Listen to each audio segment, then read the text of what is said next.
right, jabronis, we're back. Another week in the books, back in the studio in the LPDS compound. We survived the bumpocalypse at the Cuse at Syracuse. I'm not really going to talk about that anymore or bring that up. Maybe later on when we reconvene with the team from the trip, we could talk about it. But bottom line, Syracuse is a dump. I feel bad for the good people that live there and for the students of Syracuse University and the other colleges up in the area, because the town's a dump. Leadership must be garbage, failing miserably up there. There doesn't seem to be much money at all put back into the city. There's a few small businesses up and running and trying and doing a good job. A couple entrepreneurs trying to keep things alive, but holy crap, is that area depressing. On top of that, there's bad weather. On top of the shittiness and the bums, there's bad weather constantly. So if you know anybody who lives up there, empathize with them. Like we say, understand where they're coming from. If they're shitty to you or angry one day or they sound sad, we all know why now. Because if it's not snowstorms and rain and cloudy days, it's abandoned buildings they got to deal with, or the rampant bum problem of them literally chasing you down to get something out of you. Food, money, booze, toilet, anything. So I feel for the people up there working hard, surviving. Because that's what they're doing. They're surviving. So empathize with those people. Think about them when you think you have a shitty day here in the sunny part of America. Remember them. And that's all I have to say about that. Now, I don't know if you can tell. I can't tell if I'm sweating on screen. If you can see it or not, everyone in Podcastville, consider yourself lucky. I just got done with a run. What time is it? It's 9:30 p.m., 21:30 in the middle of the week, so my whole night is shot. I got home from work late, and then I had a run. Now, I didn't have to run, but as you all know, rule number one of the big three, exercise every day. So wanted to get that in so I'm not a fat loser, to get that endorphin rush, a little dopamine surging through the bod so I could feel better about myself, feel better about, not having to live in Syracuse. And also, and I'm not announcing this to brag, because there's nothing braggadocious or anything like that from me at all, usually ever. But the Marine Corps Marathon is now going to be a live event this year, after being canceled last year and initially was going to be a virtual run. It is now live, and yours truly is signed up once again for that. So now I got to get my fat ass back into marathon shape to survive that. Now, when I say marathon shape, for the Libretti Podcast Diary Show host, it is not Boston Marathon qualifying times here where I'm breaking 2 hours or anything like that. I'm trying to survive. Like those warriors up in Syracuse, I too will be trying to survive this race. Just getting one foot in front of the other for 26.2 to finish strong. So I will be training for that, and I'm announcing it to you heathens out there. I got to think of a better word to call you guys. You're not just heathens. You're other things too, I'm sure. Good things. But I need you to hold me accountable. Make sure I'm getting my training in, getting my long runs in. That's the key, is to make sure I'm getting the long runs in during the training sessions, the training phase, so that when it comes race time, I might be going slow, but I'm still going to be going, and I'm not going to be failing and falling out and being a piece of shit bum on the side of the road. So Another race I'm actually excited for. I'm not excited for marathons. They're tough. They're stupid. The only reason I sign up for it is because I need to challenge myself physically and mentally. So that'll be a good challenge. But a race I'm excited for, and there's another motive behind why I'm announcing this. Again, not to brag because I suck at running and look at me. I'm a short, stumpy Muppet. So I'm not out there looking for, the gold medal here. But in November, 2 weeks after the Marine Corps Marathon, which is in the DC area, in November, they have one of my favorite events when it comes to physical fitness or what have you, is the Rocky Run in Philadelphia. Now, if you don't know anything about this run, you have the options. You have 3 different options essentially for this run, which I like. You have the 5K that you can do if you just want to knock out a quick 3.1 miles in Philly and end in front of the steps where Rocky ended his runs. Then you have the 10-mile option. If you want to do a 10-miler, a little bit more for the intermediate to higher level athletes. And then the third option is what they in the business call the Italian Stallion Challenge. This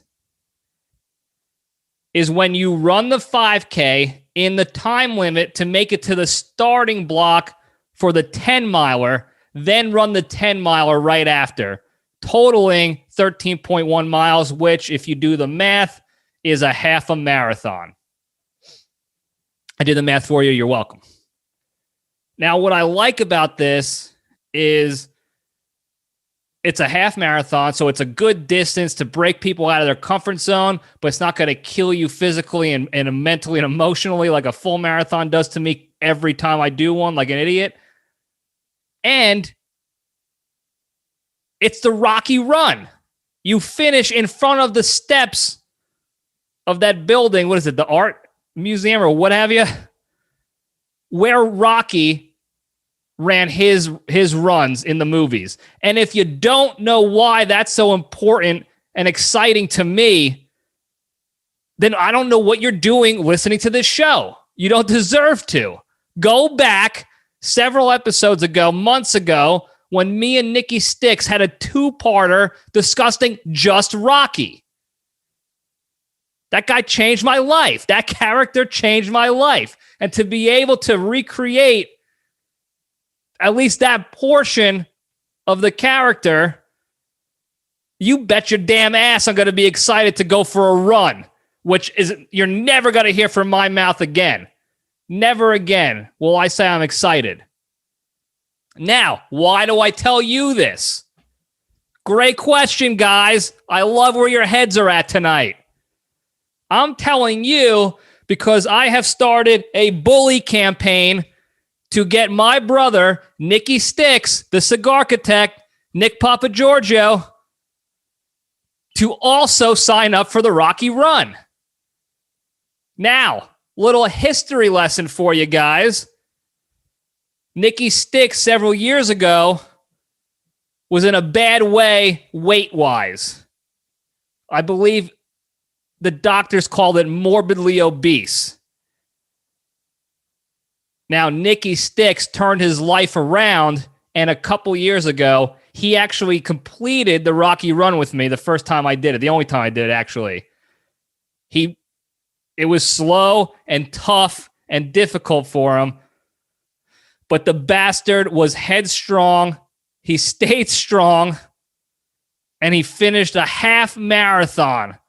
And he was only, at the time, he was still about 280, 275 when he finished it, which was unbelievable. I was like crying by the finish line that he was finishing it. I want him to do it again. So I need your help. I need you guys to help me convince the Sticks to run the race one more time. He's in the best shape of his life right now, and it's only getting better for him. I want him to own that race, not just survive it. I want him to own it because I know he can. You know he can. Help the LPDS out. Help a brother out by getting my brother to sign up for it. So when you see him on the Instagrams or in person or the Facebooks, give a little shout out in the comments. Hey, Nikki Sticks, Cigar Architect, you should sign up for this. It'll be fun. You can do it. And guess what, Nick? I know you're listening. You're like one of 2 regular followers of the program. I know you're going to hear this. Sign up for the run. Do it for the brothers. Am I going to guilt trip you? Not right now. But I know someone in my hip pocket with the first name Crazy, last name Carol, who will have no problem guilt tripping you to help me out in this effort. So remember that. It's not a threat. It's a hip pocket option. Think about that. Sign up for the race. Let's own it together. Let's have a good time. But first, step into the cage.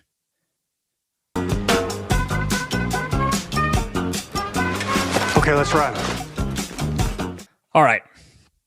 I did my notes are on the computer today because I didn't do my notebook. It was a hasty note-taking session, so I did it on the computer because I had it in front of me. Now, today's Into the Cage segment is proudly sponsored by All-American Athletic Supporters. When any young man begins his journey in sports, there's no more important aspect of that journey than having the appropriate support. The problem is the outdated one-size-fits-all options on the market today just aren't cutting it for the individual growing athlete.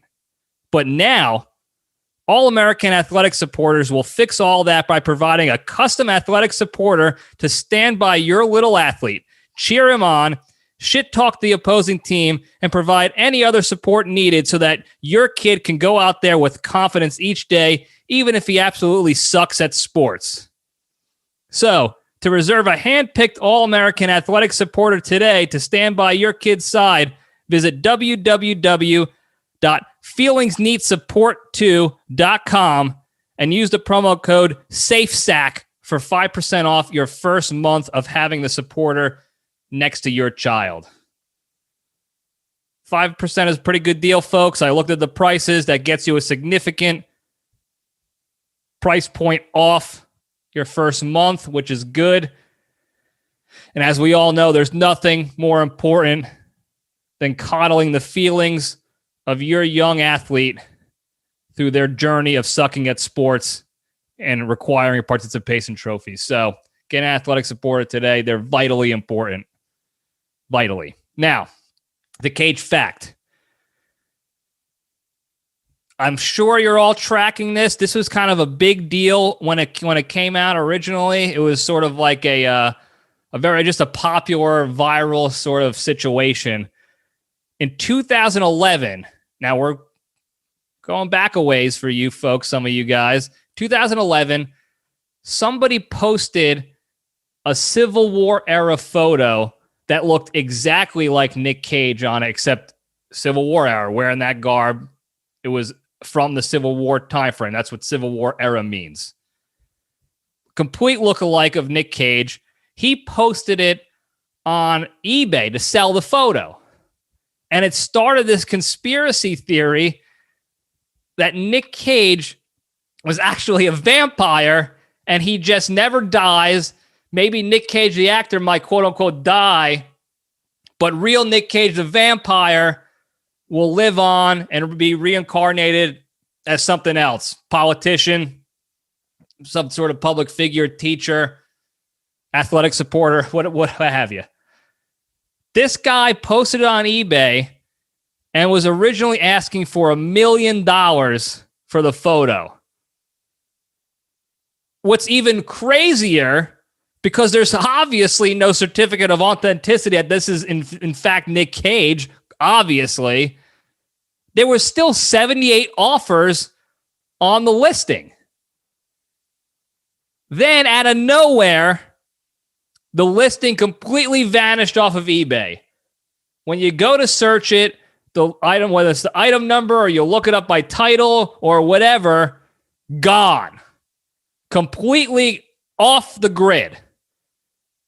Nobody knows what happened to the listing. Nobody knows what happened to the photo. Nobody knows what happened to the guy who posted the listing of the photo, starting the conspiracy. He vanished. Now, as I prepare to put my tinfoil hat on when I was reading this originally, one of the theories I had out there kind of validates the original conspiracy that he's a vampire. Why is this guy gone? Why is this photo gone? Why is the listing gone? But Nick Cage survives, persists, endures. I don't have an answer, just something for you guys to think about at home. Again, we're always trying to get you to use your brains, critically analyze a situation, get all the facts and figures, try to remove emotion from the equation, and sit there and critically analyze a situation. So I'm throwing that out there for you to come up with your own theories based off of the evidence provided. All bias aside, of course, just like I always do when I'm providing a Nick Cage fact. So that's the fact of the day. There you go. Now, moving on to the junction, spin the logo up. I don't really have a lot to talk about today. In fact, this actually, I was going to originally continue down the dark negative path of absolutely bashing Syracuse immensely for just utterly failing the people. Real quick, this town has several colleges, one of them being a huge D1 school, very popular D1 school, Syracuse University. You might have heard of it. They have a AAA baseball team in this town. The Syracuse Mets, I think they're called. AAA baseball for the Mets. They have like one of the top 5 largest malls in the entire country also in this town. Meanwhile, we're talking maybe 40% of the buildings and infrastructure in Syracuse downtown is completely condemned, dilapidated, and abandoned. Almost up to 40%, it looked like. Every other building almost was closed, abandoned, dead. Now, I will give probably a little bit of the credit to that to COVID, closing some businesses down. But honestly speaking, it wasn't COVID. These buildings have been dilapidated and condemned for quite some time. There are endless parking lots that were built and created, I guess, in the hopes and dreams that other things in infrastructure will come about, that people will be coming in by, in droves to go hang out in Syracuse. But no, it's dilapidated buildings, it's empty parking lots, and it's a rampant homeless problem. And not just any homeless, where they set up tent city and keep to themselves and do their thing. It is aggressive. I don't even know what to call them. Moochers. That's not even a good word. It doesn't do it justice. These people were aggressively looking for something from people, offering up nothing in return. No services, no nothing. Just aggressively coming at you, barely coherent, trying to pick you apart for pieces. I don't know. Nobody was doing anything about it. No one was helping them out. No one was corralling them, putting them in some sort of a shelters or nothing. They were just running wild. Police nowhere to be found. Anyway, no more on Syracuse. Syracuse sucks. Feel bad for the people who live there, the good people, and shame on the leadership that continues to allow this to happen. Embarrassing. Now, what I really want to discuss now, again, it's a quick one.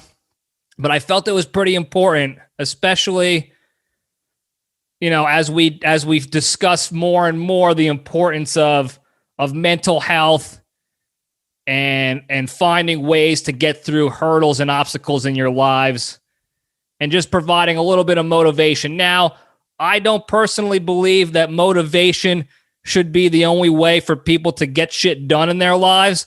Motivation is very fleeting. It comes and goes so quickly that if you're relying solely on motivation, you're going to get 4 steps out the door, you're going to lose it, and you're going to go right back inside and be, a depressed loser or whatever it is.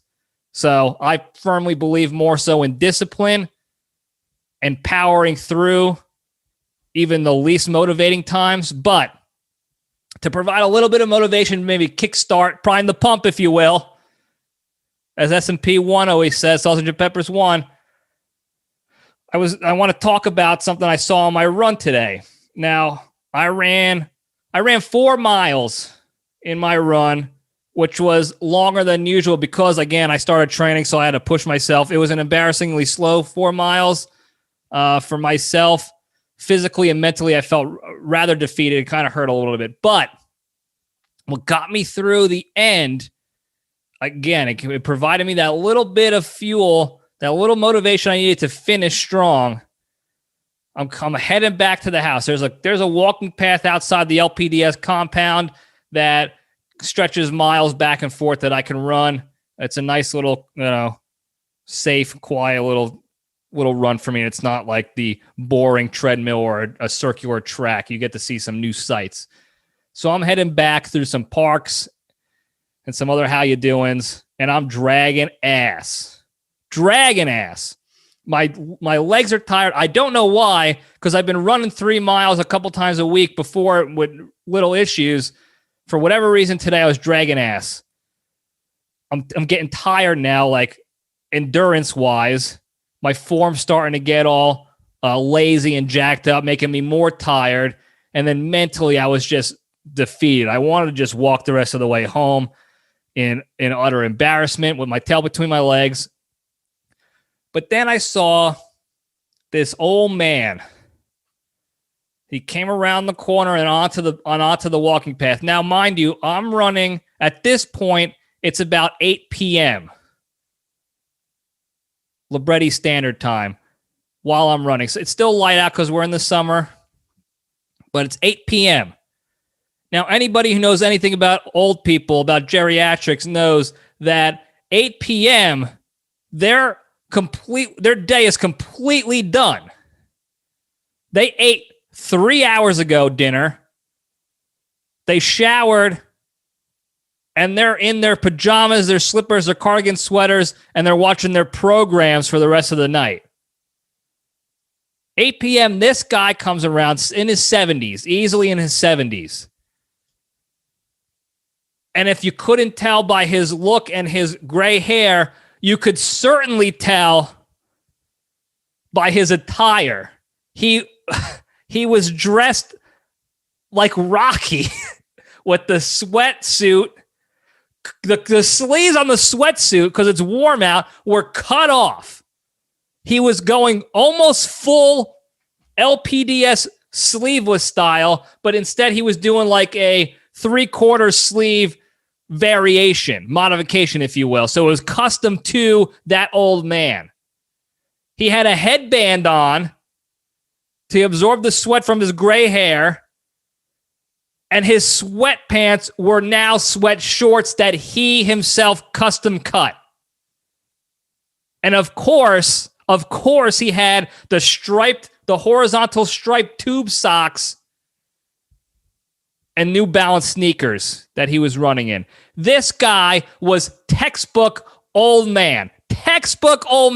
He looked like the Mendelbaums from Seinfeld when they went to work out. If you don't know what I'm talking about, find out what I'm talking about.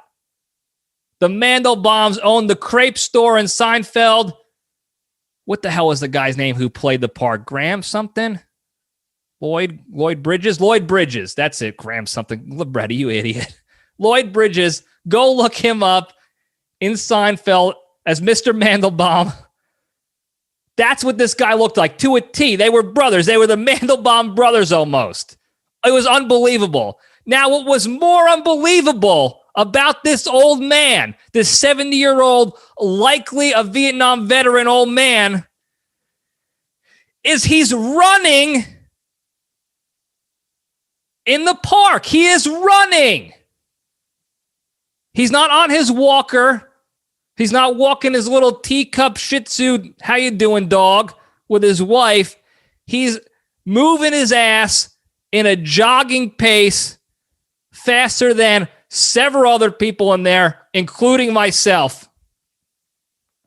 He even had this strange, probably custom made by Medicare, this strap harness thing to keep his shoulders from hunching forward, because he had a little bit of a hunch because he's an old ass man. Okay, he's probably been to war, and all that war pain really weighs on a man. So he's hunched over. He has this harness to keep his shit together and straight so that he can power through a run with some decent form and he's not hurting himself. But what was wild to me was that he was running. And it wasn't a slow, like trudging, half-assed, sad-looking run. He was jogging. A legitimate run. 70-plus years old. Now, I'm sitting here at this point, right before I see him, ready to walk the next half mile back to my house to finish in shame my weak-ass 4-mile run. I'm ready to walk. I was okay with it. Yeah, I ran farther than usual. I'll get there. Don't worry. And then this man shows up. Now, I can only assume he's retired. I don't know. Based on his ability to run and his motivation and discipline to get his ass out there at 70-plus years old, I wouldn't be surprised if the guy came back from his job at the factory or something as well. But this guy, his ability, his mental ability to be a geriatric, a probable war veteran with decades of war pain piling on. This is not the fake war pain that I talk about that I have. This is real war pain. If you're a Vietnam vet, which I'm assuming he was, he looked like it. If he's not, I apologize to other vets, but he looked like he was. Now, if you're a Vietnam War vet, you had to deal with absolutely treacherous combat conditions. American lives getting lit up on a regular basis by the guerrilla warfare of the VC, the Viet Cong. Treacherous conditions out there. Then when you came home, not only did you have to endure the fallout of the Agent Orange that was, strewn everywhere during that war, you have the emotional shell shock, what they called shell shock back then, PTSD, war pain that you got to deal with, and you had a country who did not support the war, and they were getting bashed. The veterans at the time were getting bashed for it. So we're talking decades of that man having to live with all of that. And he was alone, so there could be a possibility that he lost his loved one, and he still gets his ass out there, 70-plus years old, hunchback. He needs to be held up by a harness. And he's still got his ass out there to get exercise in, to get the endorphins through his body, to stay healthy, physically, mentally, emotionally. The discipline it takes for someone like that to continue doing that, continue going out for a run, even if it was a half a mile, even if it was 4 steps out his damn door. This old bastard was out there running. It was the most unbelievable thing I've seen all month, easily. Now, I know June has only been like 1 week. I'm talking like in the past month time frame, not just June. Most impressive thing I've seen for so many reasons. Meanwhile, I'm sitting here about to fucking quit my run like a beta bitch boy. Sorry, T, family show. So I got to thinking. I stepped back mentally. I kept running, but I stepped back mentally from my beta bitch boy ways to really analyze and think about what's going on with this guy, that he's able to endure whatever he's got going on in his life, because there's more, I'm sure, that he's got to deal with. He's an old-ass man. I'm sure he has other health problems he's dealing with. He's got the hunchback. He's got the war pain, the possible dead spouse. All these possibilities that he's carrying with him, he's still able to get out there and run and exercise and push to the right. So why am I being such a beta bitch boy for a measly extra half a mile when this guy is doing all that? And that was the kick in the dick that I needed to finish the run off, finish it running and not walking and failing, but finish strong and get my training run done as I was supposed to originally. That was the athletic support that I needed. Now, I said previously, I don't necessarily believe motivation should be your only means of getting shit done in life because it's so fleeting. But times like these are a perfect example when motivation works and is most effective to get you started in something and to help you finish something when you need that little extra kick in the ass, that little extra athletic support to finish strong. That's where I believe motivation comes in. And that's where exactly where it came in for me tonight on this run.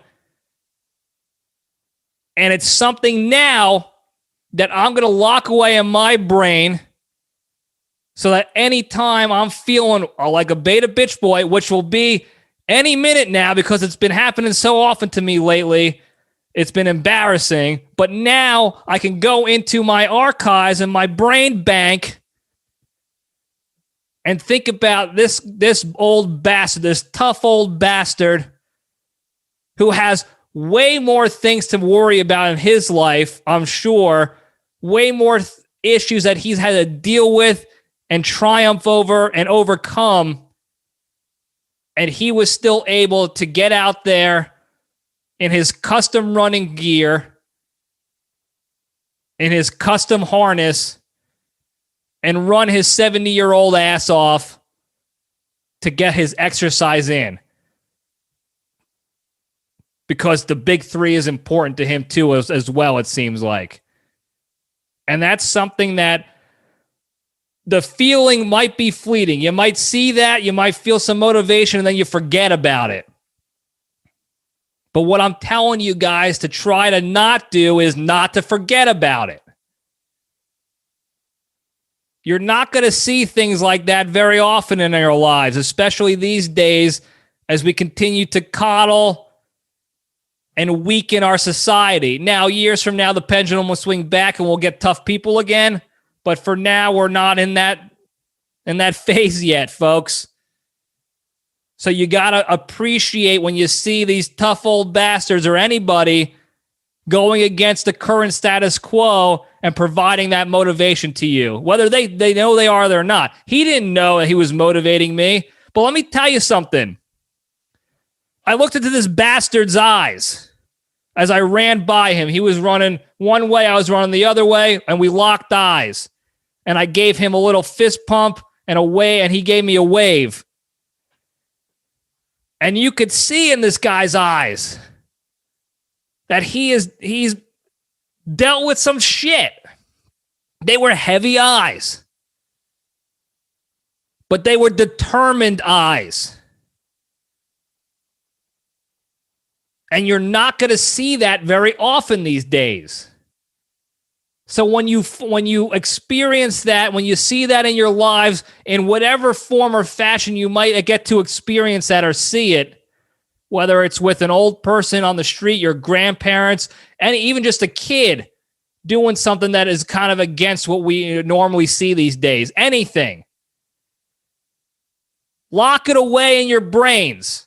Use the motivation immediately as fuel to get through your day or whatever you need to do, but lock it away in your brains for future use. Because then you can go back to it and remember how you felt when you saw this person overcoming and enduring. And then that'll remotivate you. And things like that, those little baby steps that you take to gain the remotivation or to keep going after something or to finish strong, that will build the discipline in your life so that you don't have to rely on solely on a motivation alone. You have a disciplined routine or regimen now where regardless of how you're feeling emotionally or physically, you're going to get your shit done and you're going to work your ass off doing it. And the best way to start it is by locking these memories, these experiences away and remembering them so that you can use them again to keep pushing to the right. Because that's what we're trying to do here, always pushing to the right. As slowly as you might have to go, keep pushing. And this guy pushed the shit out of me. And I'll never forget it. You all know how I feel about old people, especially if they're war veterans. Like my grandparents, I have nothing but respect. I can go on and on for days with the stories I have and the lessons learned from my grandparents and all the older people from that generation that taught me so much and helped create who I am today. So I'm going to lock that memory in. That guy reminded me so much of people from my family just dealing and trudging through shit after shit situation, but still finding a way to get after it. And that is something is so rare. You gotta lock it in. You gotta remember that stuff so you can go back to it when you're feeling down like a piece of shit and you want to give up or you want to skip a workout or you don't want to read or study or whatever it is you're doing. You just don't feel like doing it. Go back into your vault, your brain bank, and remember these people that have been dealing with so much more hardships and they're still enduring.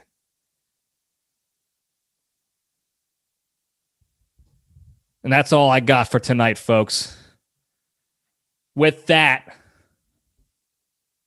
we'll talk about the big three because clearly this all connected. That goes without saying, but I'm going to say it anyway. You see where we're connecting the dots here, folks. This particular story goes, overtly talks about explicitly the exercise, number one of the big three, exercise every day. Because even the littlest amount of exercise helps you physically, mentally, emotionally improving your health. Now, this particular instance helped me before I even finished my exercising. It made me feel better emotionally, toughened me up mentally so that I can physically finish my exercise routine for the night, my training. That little thing. I saw this guy for 15 seconds. 15 seconds. That's all it took. Little things like that can be so important to progressing us to where we need to go. 15 fucking seconds, Terrence. Family show, I know. And it completely turned my day around. The rest of my training, the rest of my evening, completely turned it around. Number 2 on the big three. Don't be a shitty person. It's so easy to be shitty and troll people and see an out-of-context situation, whether in person or on the internet, and then go in on somebody and be an asshole to them or make fun of them or talk down to them or judge them. Get on your moral high horse and be a text message tough guy. Very easy. It's the easiest thing to do. What's not easy is stopping doing that, stepping back, and understanding that this is a human being that is creating this, that's giving you such anger issues or an emotional reaction, and that there are reasons why this person got to where they are today. Whether if they're a shitbag, they used to be good. Everybody starts off good. I got news for you. Serial killers aren't born, they're created. Okay? Asshole corrupt politicians are not born, they are created. Something happened to them along their lives that turned them from a good human being to a corrupt piece of garbage. And at the very least, we can try to empathize and understand that before we just pass judgment, blind judgment, out of context judgment on somebody. So please don't be a shitty person. Think about others as human beings. Remove your emotions. Empathize and understand where the other human might be coming from before you pass your judgment.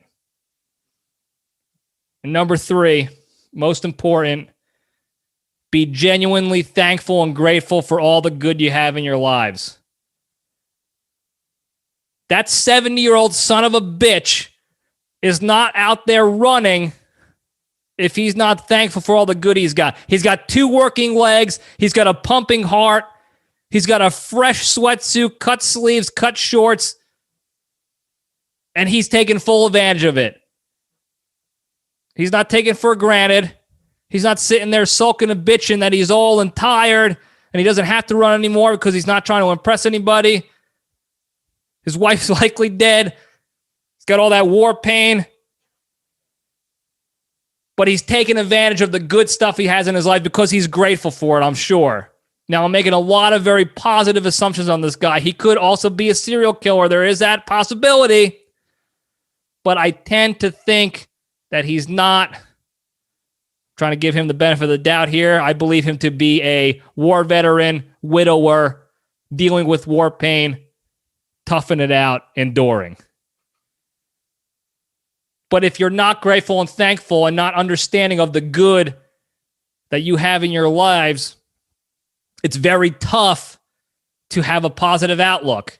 And it trickles down into everything else. When you don't have a positive outlook on things and you see things more negatively in your lives, it's a little easier to shit talk that person via keyboard cowboyness. And if you got that negative attitude, it's a lot easier to not go and exercise because what's the point, right? You see how everything intertwines and connects, folks? We're not stupid here at the LPDS. We got to figure it out. For you guys, it's all connecting. Be thankful and grateful for the good you have in your lives. Whether it's riches, food, water, toilet, or it's a working pair of legs so that you can get your 70-year-old ass out there for a jog or even a walk or do something, taking advantage of that and not taking it for granted. The easiest thing we can do in that regard is take the good things we have for granted and focus on the negative shit in our lives and hone in on that instead and completely forget that we have so much good going on right now. And that there's likely so many more people that are dealing with more tough, negative shit and hardships than you. But for whatever reason, this day and age, the focus is always on themselves. Hello, Libretti. The self-centeredness is running rampant, and people seem to think that the world revolves around them. There's nobody else, and it creates this depressing, stress-induced, anxiety-laden society of people who only see the negative in things. And they're just in this fog of negativity war, and they can't whoosh the fog away, swoosh it away, power through it, walk through it, do whatever to remember that they have a lot of good shit going on in their lives. So that's why I harp on that. That's why I believe that to be the most important. That's why I go on and on and on about the big 3.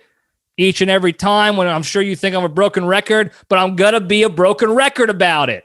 This stuff is important. Get it locked into your brains. Make it become part of your culture individually. Part of your routine is to wake up and live the big three. Exercise. Don't be a shitty person and empathize with others. And be thankful and grateful for all the good you have in your lives. You got to repeat it verbally, write it down mentally inside you. Repeat it until it becomes part of your life, until it becomes your culture. Thank you guys for listening.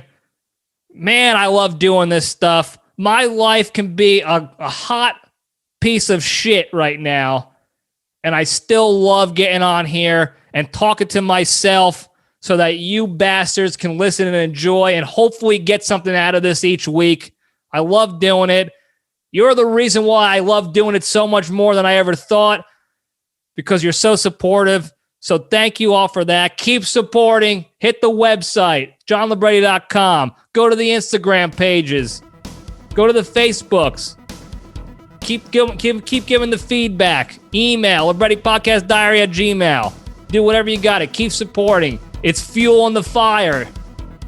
It's giving me the little motivation needed so I can maintain discipline to give you guys good content each and every week. I love you for it. Thank you. I love you all. Stay strong.